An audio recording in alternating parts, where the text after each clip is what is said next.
Bonjour Philippe. Bonjour. Comment ton travail de physicien t'a-t-il amené à la notion de conscience? Vaste question.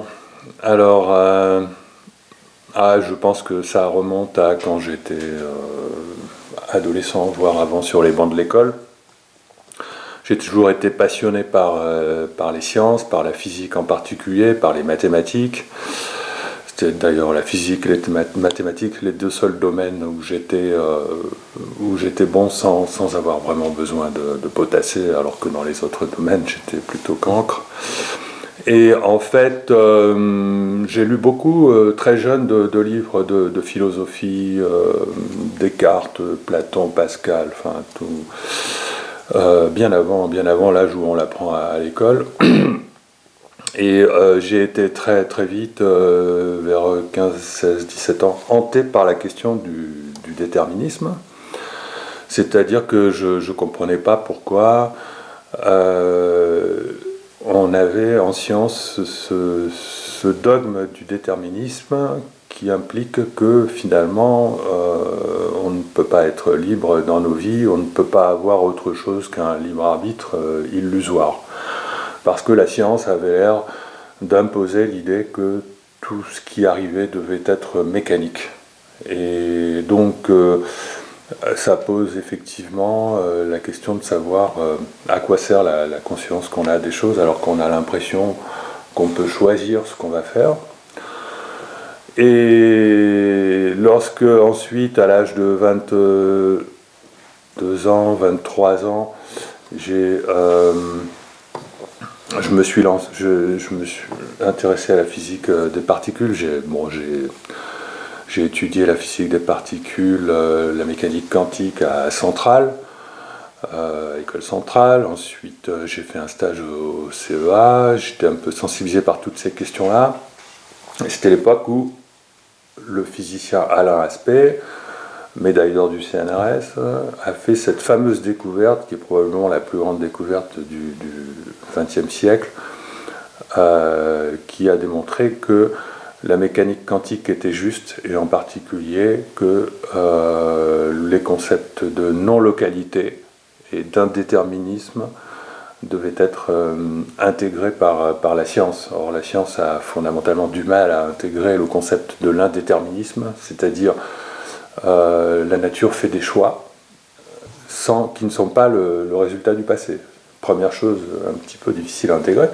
Et deuxième chose difficile à intégrer, le concept de non-localité, c'est-à-dire que deux particules, même voire deux événements, peuvent être corrélés indépendamment de leur distance et sans qu'aucun signal ne vienne expliquer cette corrélation. Et je passe sur un petit peu toutes les aventures scientifiques qui m'ont amené à finalement passer de la mécanique quantique à la physique du chaos. Enfin, j'ai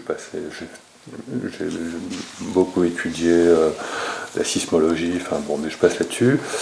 Et c'est la physique du chaos qui m'a amené à creuser cette question de l'indéterminisme, parce que je me suis rendu compte que en physique du chaos, on tombait également sur cette notion-là. Et là, il y a eu j'ai ressenti un souci, c'est-à-dire qu'en physique du chaos, on se rend compte, lorsqu'on fait des calculs, lorsqu'on essaye et moi, ma grande spécialité, c'est de faire des calculs, on se rend compte que la nature est indéterministe, effectivement, également à l'échelon macroscopique, et pas seulement à l'échelon quantique, parce qu'on a un énorme problème au niveau de l'information, et on peut dire que à partir du moment où un système qui est en train d'évoluer, que ce soit un billard ou que ce soit un être vivant, donc on est dans une dynamique, eh bien on a un énorme problème au niveau de l'information, c'est-à-dire que le passé ne peut pas déterminer l'avenir, c'est-à-dire que les événements qui impliquent des interactions dynamiques complexes ne peuvent pas avoir un futur qui dépend du passé. C'est tout simplement pas possible. C'est pas possible pour plusieurs raisons. C'est pas possible parce que On n'a pas assez d'informations au niveau de...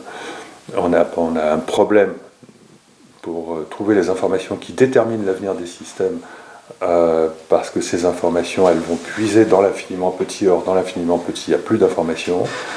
Et puis, on a au-delà de ça un problème beaucoup plus ennuyeux au niveau mathématique pour gérer